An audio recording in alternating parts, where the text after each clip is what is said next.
ప్రసాదం ఇవ్వండి.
మీరు ప్రారంభం ఎప్పుడు చివరి ఎప్పుడు దాంట్లో రాయండి. రోజు 2 రాస్తే స్వామి చివరి 15 అమావాస్య ఉంటుంది.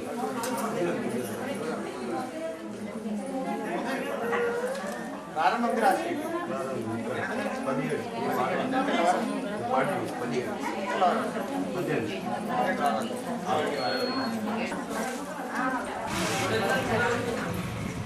తీసుకోమంటారు.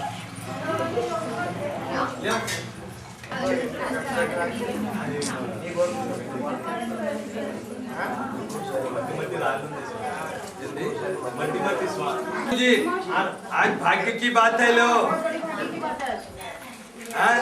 सब नेक काम करने का दिन है आज। दो भाई, नहीं आप दे दो भाई क्या होना।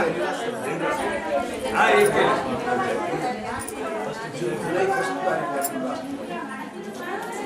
ఇక దత్తపంతులు గారు కొంచెం ప్రసాదం తర్వాత నేను రాపించాను.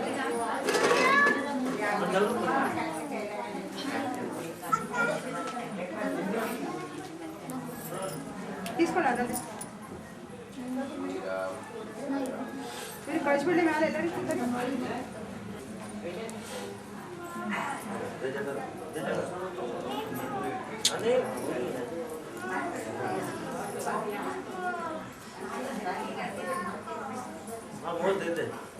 मौज दे देते। हाँ मौज के ऊपर मौज है बोले।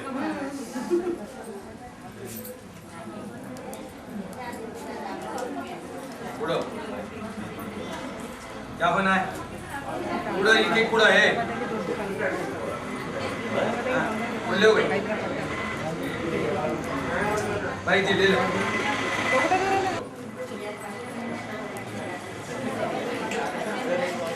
मामा మా మేనమామ గారు స్వామీజీ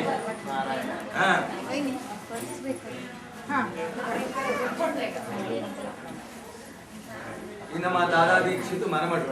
వారి యొక్క ఆశీర్వాదాలతో ఈరోజు స్వామీజీ గారు ఈ యొక్క కార్యక్రమానికి రావటం, మరి మమ్మల్ని ఏకాదశి రోజు ఆశీర్వదించడం అవుతే మనిషికి ఎక్సర్సైజ్ ఉంది, ఈ కంటికి కూడా ఎక్సర్సైజ్ ఉంది.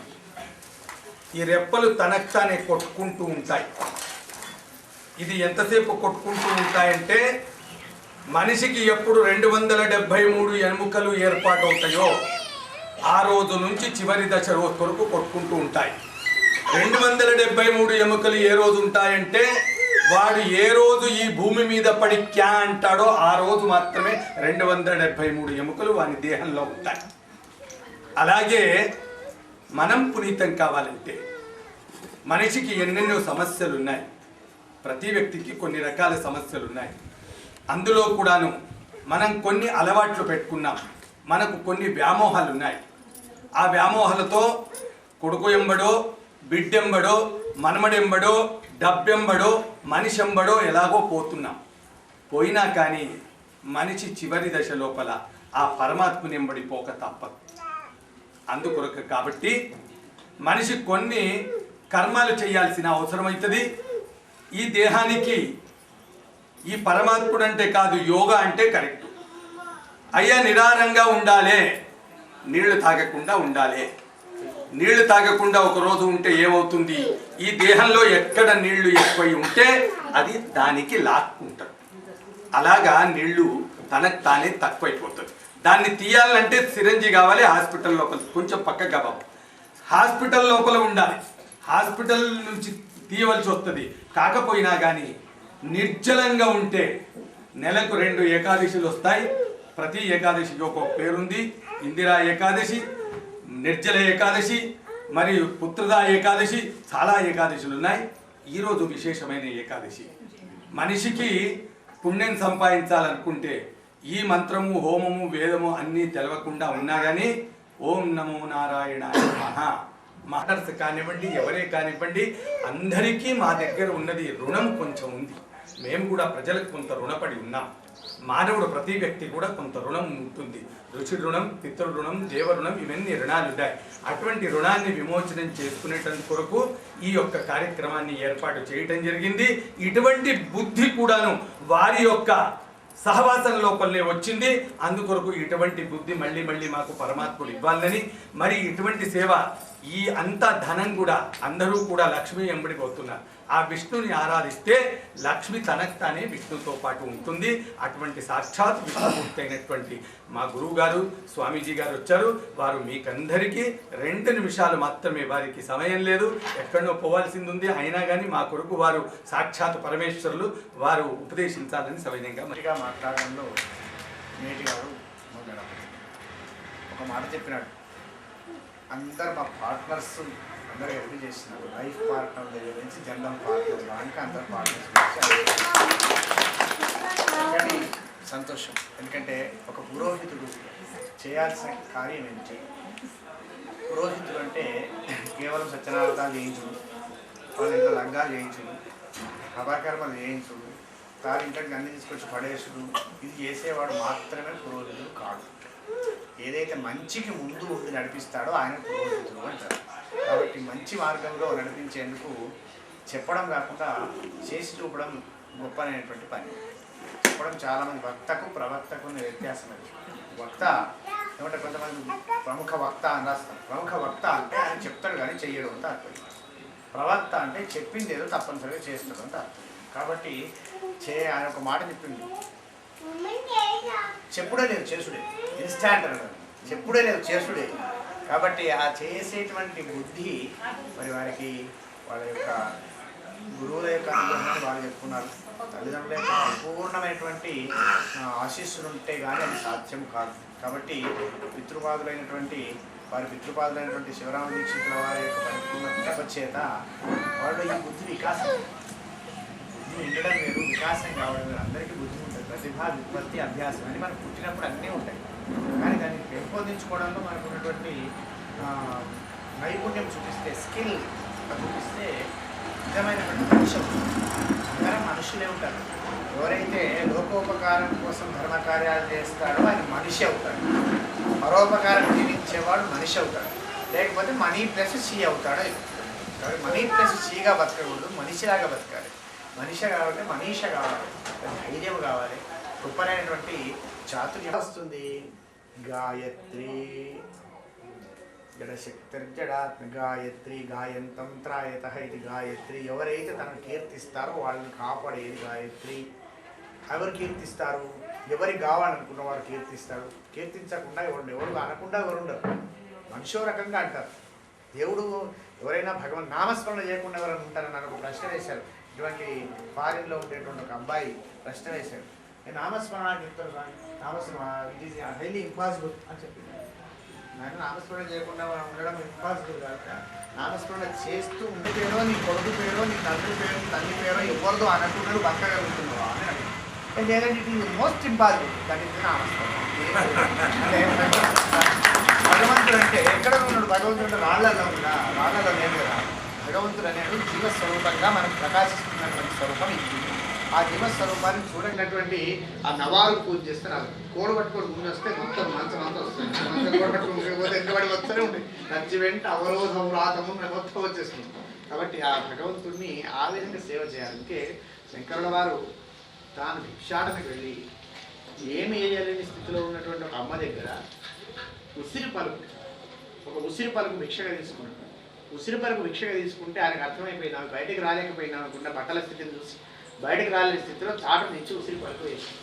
ఆ ఉసిరి పలుకు చూసి ఈయన నోటి నుంచి పలుకు వచ్చేసి పలుకు పలికిండంటే అమ్మవారు వలకాల్సి వచ్చింది. అక్కడ అంత పలుకు పలికిందంటే అంగం హరే పులక భూషణ మాశ్రయంతి భృంగాంగనే భరణం సమానం అంగీకృతాఖిల విభూతి రపాంగలీల మాంగళ్యదాస్తు మంగళ దేవతాయా దయాను పవనో ద్రవిణాంబుధారా అస్మిన్న కించన విహంగ శిశౌ విషణ్ణే దుష్కర్మ ఘర్మమపనీయ చిరాయ దూరం నారాయణ ప్రణయిని నయనాంబు వాహ. ఎంత చక్కటి మాట చెప్పినట్టు అమ్మ నిన్ను చూస్తే పొలికించిపోతాడు, కాళ్ళొస్తుంటే పలకలేకుండా కూర్చుంటాడు. సేవా ధర్మంలో లక్ష్మీదేవిని మించిన వాళ్ళు ఎవరు లేరు. మామూలు ఏమనుకోవద్దు, మీరంతా లక్ష్మీదేవులే, మేము వాళ్ళందరూ నారాయణులే. అదట్లేదు కానీ కొంచెం వ్యత్యాసం. ఎంత వ్యత్యాసం ఉందంటే పాపం మీరు ఎక్కడైనా చూడండి ఆయన వండుకొనే ఉంటాడు పాము మీద వండుకొని ప్రశాంతంగా ఉండేవాళ్ళు వాళ్ళు ఉంటారా? పాము అని మాట పెడితే పదాబిడ పరిగెత్తారు. అటువంటిది పాము అంటే ఎట్లా ఉంటుంది? చల్లగా ఉంటుంది. ఇక్కడ ముట్టి చూడండి, చల్లగా ఉంటుంది, మెత్తగా ఉంటుంది. నేను చాలాసార్లు ముట్టుకొని చూసిన ఏం అందలేదు. మెత్తగా ఉంటుంది, చల్లగా ఉంటుంది. కానీ దాంట్లో ఒకటి గుణం ఉంటుంది. ఆ గుణము లేకపోతే ఇప్పుడు ఈ పిల్లోస్ బెడ్స్ ఒప్పుకోకపోదు, అందరు పాములు అందులో గుణం పెట్టింది. అది విషం అనేటువంటి గుణం ఉన్నది కాబట్టి, పాయిజన్ ఉంది కాబట్టి దాన్ని పక్కకు పెట్టినారు. ఆ పాయిజన్ ఉండగా కూడా పాయిజన్ను నిరోధించే శక్తి గలవాడు కాబట్టి దాన్ని పరుపుగా చేసుకొని పండగలిగిన వాడు నారాయణుడు, జ్ఞానవంతుడు. ఆ జ్ఞానవంతుడు అలా పడుకొని ఉంటే ఆమె కాళ్ళు వస్తుంది. అమ్మవారు కాళ్ళు వస్తుంది. కాళ్ళొత్తుని మీరు ఎన్ని చూస్తున్నారు, ఎన్ని ఫోటోలు చూస్తున్నారు ఒకసారి బాగా చూడండి. సప్రేమ భీతి కమలాకర పల్లవాభ్యాం సంవాహనే సపది